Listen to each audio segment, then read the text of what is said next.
ఏంటక్కో ఏదో పెద్దగానే షాపింగ్ మొదలు పెట్టినట్టున్నావు, అంతగానో స్పెషల్ ఏముందని అనుకుంటున్నారా? స్పెషల్ ఏం లేదులేండి, మేము మొన్నటిదాకా మగ్గం వర్క్ నేర్చుకున్నాం కదా, ఉమెన్స్ డే రోజు అయితే మాకు సర్టిఫికేట్స్ ఇస్తారన్నట్టు. మా సార్ ఏమన్నారంటే ఎవరికి వాళ్ళే సెల్ఫ్ గా మగ్గం వర్క్ వేసుకొని వచ్చి నాకు చూపించాలి అన్నాడు. సార్ అంతగానం అడుగుతున్నాడు కదా, ఇంకా ఎలాగైనా మన టాలెంట్ మొత్తం ఉపయోగించి అయితే సార్ మగ్గం వర్క్ వేసి చూపించాలని ఫిక్స్ అయ్యాను. దానికోసం అనే శారీ తీసుకోవడానికి అయితే వచ్చాను. ఏంటో అండి, ఏ షాపింగ్ మాల్ కి వెళ్ళినా ప్రతి ఒక్క శారీని చూస్తే అన్ని నచ్చుతాయి, అన్ని కొనాలనిపిస్తుంది. ఒక్కదానికే ఇలా అనిపిస్తుందా? ఆడవాళ్ళందరికి ఇంతేనా? ఒకసారి కామెంట్ చేయండి. షాపింగ్ మాల్ లోపల అడుగు పెట్టగానే నేను ఎలా మారిపోతానంటే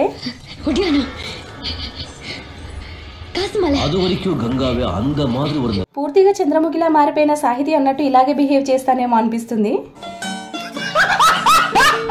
సర్లే, ఇదంతా పక్కన పెడితే శారీ అయితే ఇది సెలెక్ట్ చేసుకున్నానండి. అసలు ఈ శారీ నాకైతే అంతగా నచ్చలేదు. ఇంకా అక్కడ ఉన్న వాళ్ళైతే కలర్ బాగుంది మేడం తీసుకోండి అంటే తీసుకున్నాను. కానీ ఇంటికి వెళ్ళాక చూస్తే డ్యామేజ్ వచ్చిందండి. డ్యామేజ్ వస్తే బాధపడతారు, కానీ నేను హ్యాపీగా ఫీల్ అయ్యాను. కొంచెం బాధగా కూడా అనిపించింది, ఎందుకంటే ఆ శారీ ఇష్టంతో తీసుకోలేదు కాబట్టి నాకు కొంచెం హ్యాపీగానే అనిపించింది. ఇంకా నెక్స్ట్ డే ఎక్స్చేంజ్ చేసి ఈ శారీ తీసుకున్నాను. లావెండర్ కలర్ శారీ నాకు ఎందుకో బాగా నచ్చింది. మరి మీకు ఎలా అనిపించిందో ఒకసారి కామెంట్ చేయండి. వీడియో నచ్చితే లైక్ చేయండి. Thank you for watching. Take care, bye bye.